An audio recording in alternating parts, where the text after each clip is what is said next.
My name is Amanda Bullard. I am a JSU Doctor of Nursing practice student in the Postmaster's DNP cohort, and I am going to talk today about my comprehensive opioid overdose response program with the use of FZO, and this program is called CORE.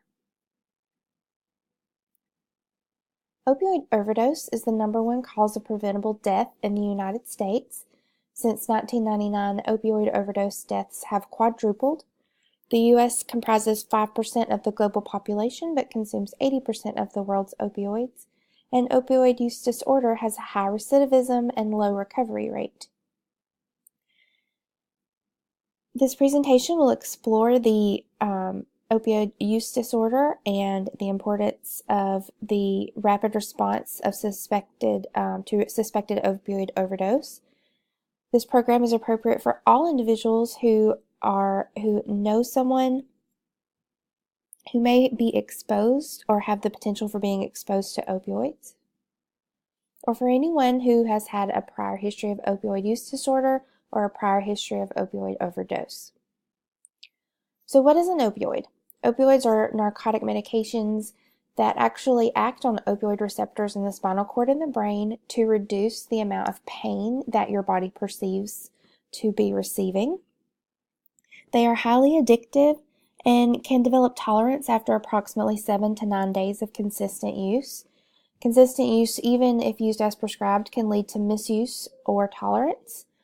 Taking opioids for an extended amount of time can result in an opioid use disorder based on the increase, based on tolerance, which required an increased dose to achieve the same relief. Most individuals who develop opioid use disorder from prescribed opioids take more than prescribed in an attempt to control increased pain. So opioid use disorder is classified as a problematic use of opioids, and it will be distinguished between mild, moderate, or severe disorder. The DSM-5 designates diagnostic criteria for opioid use disorder, and it essentially is use that leads to significant impairment or distress. To determine if opioid use disorder is mild, moderate, or severe, certain behaviors or conditions must be met, including criteria which include opioids taken in larger amounts or over a longer amount of time than was intended, seeking of the drug, a great deal of time spent obtaining and trying to recover from use, cravings, the inability to stop or cut down use, continued use despite negative consequences, placing oneself in physical danger to obtain or use the drug, exhibiting tolerance or withdrawal, missing social functions, going to work impaired or using while on the job, and the inability to fulfill one's roles or duties at work or home. So if any combination of those symptoms or behaviors are present in a patient, they can be diagnosed as opioid use disorder. The number of criteria that they meet will determine if it's mild, moderate, or severe. Opioid use disorder utilizes the mesolimbic dopamine system in the brain, which strongly relates to reward and conditioned associations.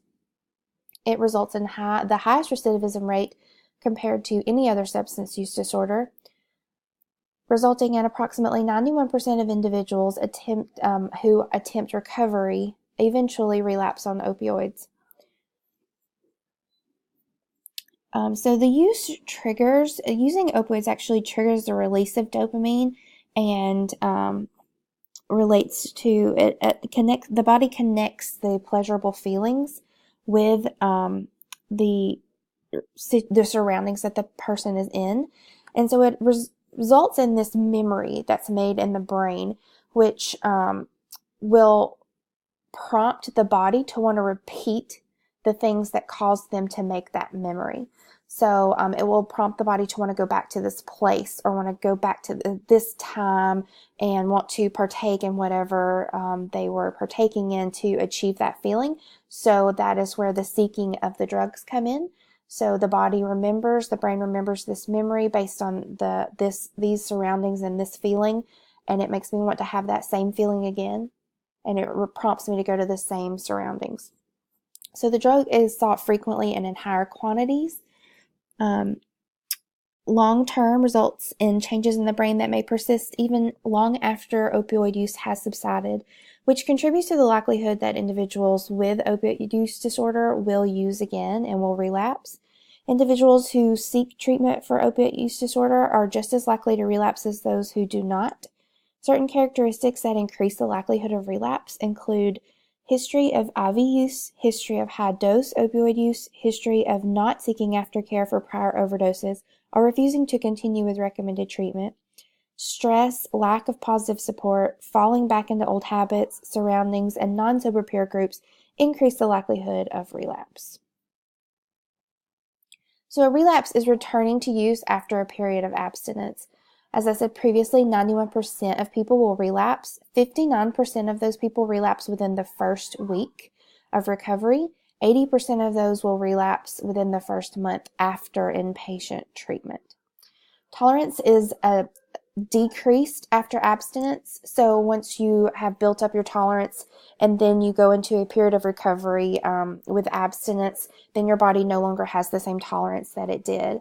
So returning to opioid use after any period of abstinence is likely to result in accidental overdose or potential for overdose deaths. It's very important for patients to understand that returning to their opiate use, they can't return to the same amount they were using prior to their abstinent period, because it is likely to cause an overdose. Knowing that relapse is likely going to be a part of the individual's disease process of opioid use disorder, education and preparation for response to overdose is essential to survival in this population.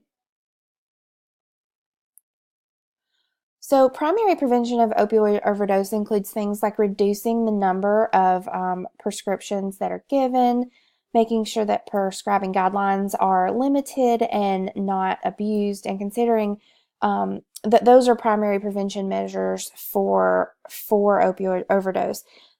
Naloxone as a means of opioid overdose reversal is actually considered a tertiary prevention, and it's used in emergency situations.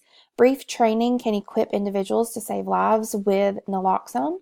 And so that is the point of this project. We know that primary prevention is already in place, and so we are actually going to add to that overdose prevention with some tertiary prevention of harm reduction and naloxone. So what is the core program objective? To provide recovering individuals, families, and members of the community with the knowledge and means to respond to a suspected opioid overdose. So opioid overdose presents as decreased respiratory drive and other signs of breathing issues, severe sleepiness, and the inability to respond or awaken. Educating individuals on the signs and symptoms of overdose and how to reverse it with naloxone can assist in assuring life-saving measures are provided. FZO is an example of a life-saving measure. It's actually extremely important. It's very new on the market. It is a naloxone auto-injector. It essentially talks you through how to administer the injection. So for anyone who is in contact or may come into contact with opioids, meets the criteria to receive an FZO prescription. It's an auto-injector with voice and visual prompts that delivers 2 milligrams of IM naloxone. It can be given to anyone at any age for suspected or known opioid overdose.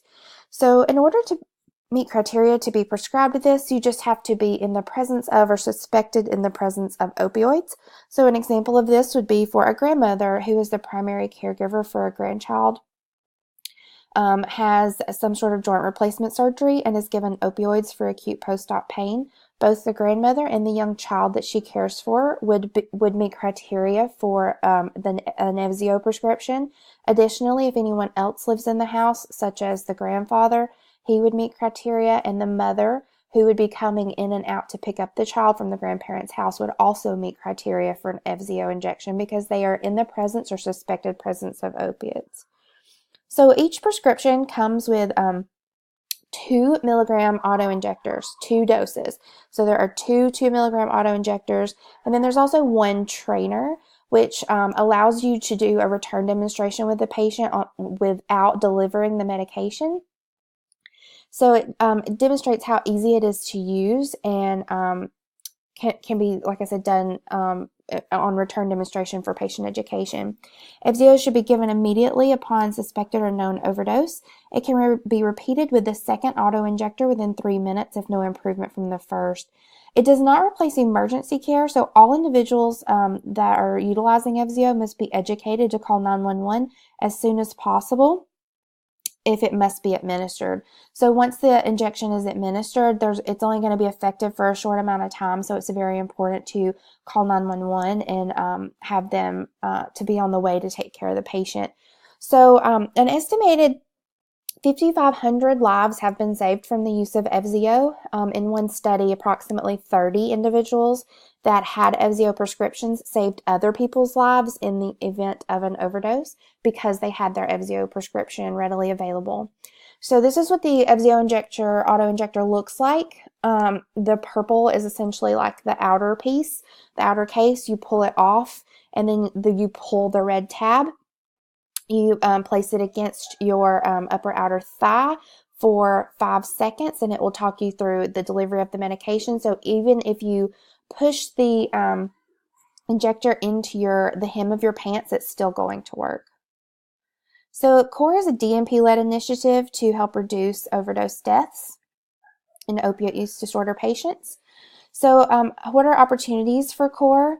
Essentially, if anyone's discharging from an inpatient treatment center, they are 80% likely to relapse within the first month, so they would qualify for CORE. When writing prescriptions for opioids in the primary care setting, such as a primary physician or acute care after surgical intervention, if someone has a history of opioid use disorder or abuse, if they've ever experienced an overdose in the past, or if they're currently obtaining treatment for opioid overdose, then they would meet criteria for CORE. So it's, like I said, a tertiary prevention harm reduction program. It's aimed at preventing death from overdoses.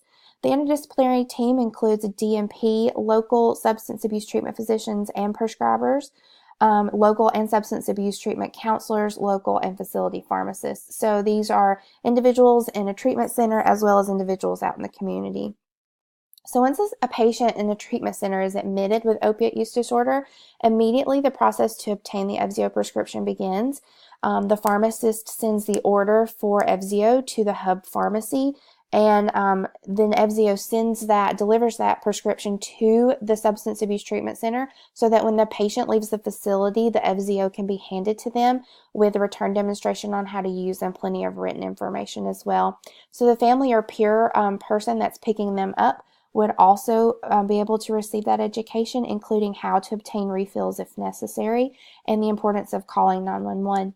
For primary care offices, the FZO prescription would be provided with every opioid prescription as well, with instructions on how to use and training in the event of an overdose. For acute care settings, all patients presenting with overdose would be given a prescription for FZO upon discharge, and or essentially could do the same process as the substance abuse center, which is to go ahead and submit that to the hub pharmacy and have it to the facility before discharge. And then to consider SBIRT, so screening, brief intervention, and referral to treatment, so that they can follow up with clinical counseling. So why does this work? Because individuals are prepared to respond prior to the overdose. All the tools are given to them before they leave the care locations, and they have the means to save themselves or others in emergency situations. The competencies, the leadership competencies for these program include leading yourself adaptability, being able to adapt to changes and make changes in the program when necessary, leading others, utilizing communication and building relationships, leading the organization, project management and problem solving, the implementation of the project and actually solving problems as they arise.